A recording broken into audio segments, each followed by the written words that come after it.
congrats again on your fantastic score. You ended up with a 170, right? Yeah, that's correct.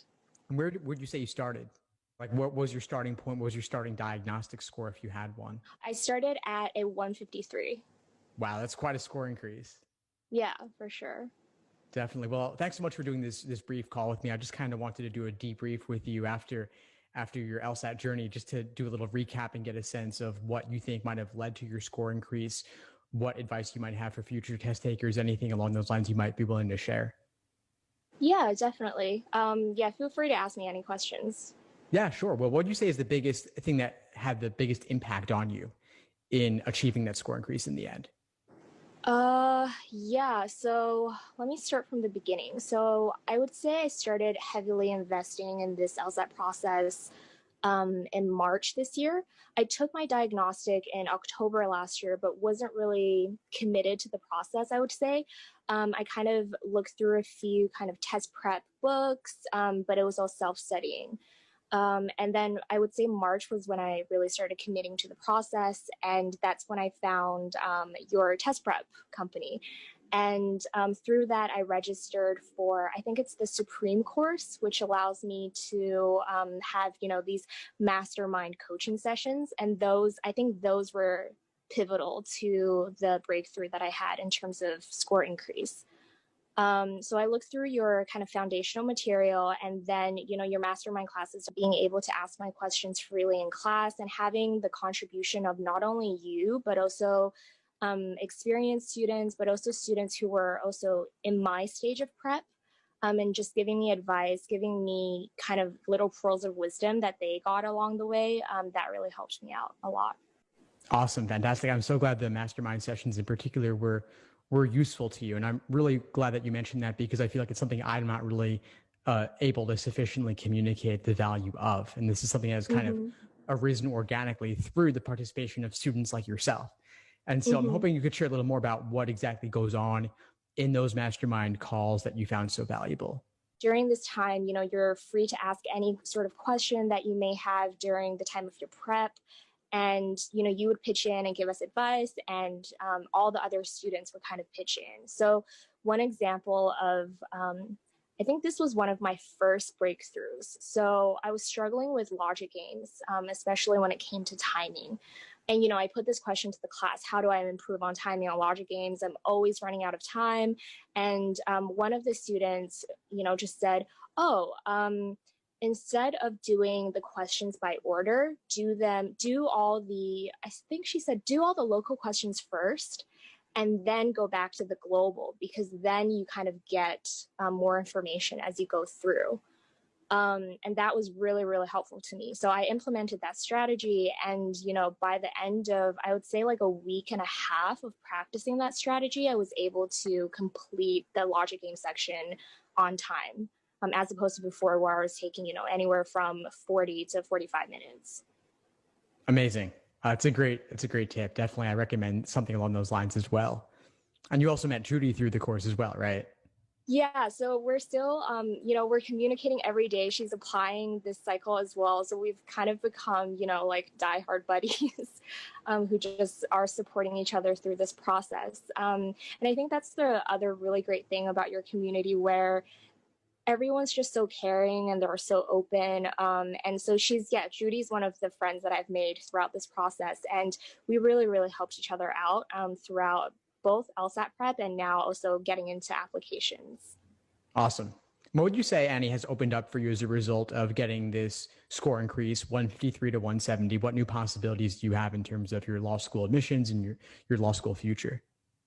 Well, I mean, I'm applying mainly to T14 schools. Obviously, T14 schools, that shouldn't be the goal of everyone. It depends on what your ultimate career goals are. But I plan to practice more internationally just because of my upbringing and my background.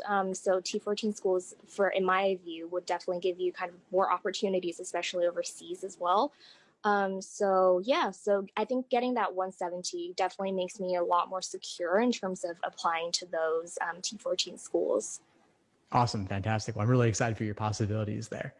Uh, Thank you. of course, any other advice you'd have for students studying for the LSAT now? Uh, I would say one of the tips that's, front of mind for me is definitely avoid burnout.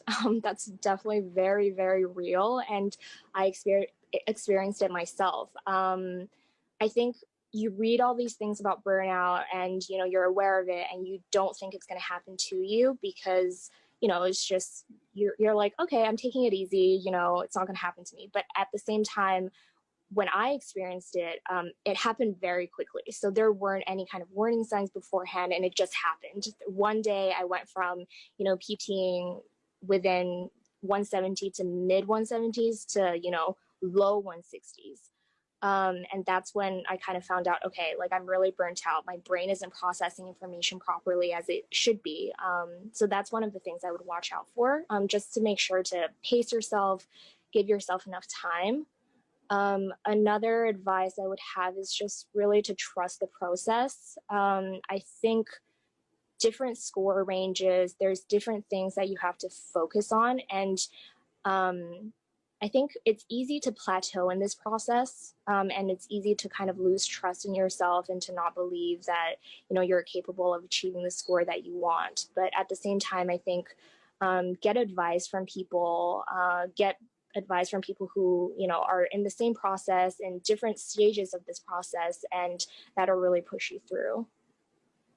Great advice. Thanks so much for this, Annie. And so I'll definitely, please keep in touch and let me know if there's any way I can support you at all moving forward with your applications. And of course, let me know how it turns out. Yeah, no problem. This is probably my fourth or fifth group coaching call, and I can say confidently that every single one of these calls that I've been on, I've received really great feedback, and I have taken that advice away, and it has improved my score. So, an example of this is, one of my first group coaching calls, I came with a problem of increasing speed on logical reasoning. And, 20 or so students pitched in, gave me advice and said, one of them was, maybe do some of the local games first and then come back to the must be true questions later. And that way you can eliminate more of the answer choices. I took this away, applied it, and, like a week or two later, I didn't have an issue with this anymore. And that has been pretty consistent in terms of the advice that I've gotten back from this group. And I think another great value of this group is the fact that everyone is so willing to be vulnerable here and to share their weaknesses, to share their struggles, just to share what's going on outside of just LSAT, but what else is going on in their life that might affect LSAT. I think it's so crucial for people to share that, just because when you're studying at home, you don't know what's really going on with other people. You don't know if you're doing something right. You're reading these books, you're watching these videos, and you don't necessarily know whether or not you're going to get the score that you want. And there's a lot of self-doubt in that process. And I think to just hear other people who are going through the same thing, that gives a lot of peace of mind. And just to know that you're not going through it alone, that helps a lot with just the process going forward. And I think I've heard a lot of stories here with the group coaching class. There are people who have young children, and there are people who, have been out of school for 20 years and have put their entire lives on hold just to do this, and have devoted, months and limited resources to this process. So that puts everything into perspective for me. I kind of think if all of you can do such amazing things and to, get over these sort of obstacles, then, why can't I just go on another day and study a little bit more if I didn't get the score that I wanted, or, I got another mistake on my logical reasoning section.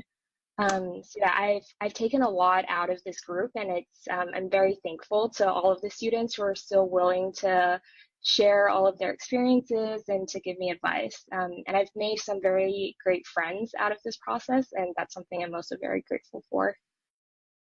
Thanks for tuning into the show. Please subscribe if you haven't done so already to be notified of new episodes as I release them, and feel free to reach out if you need anything at all as you move forward with your prep.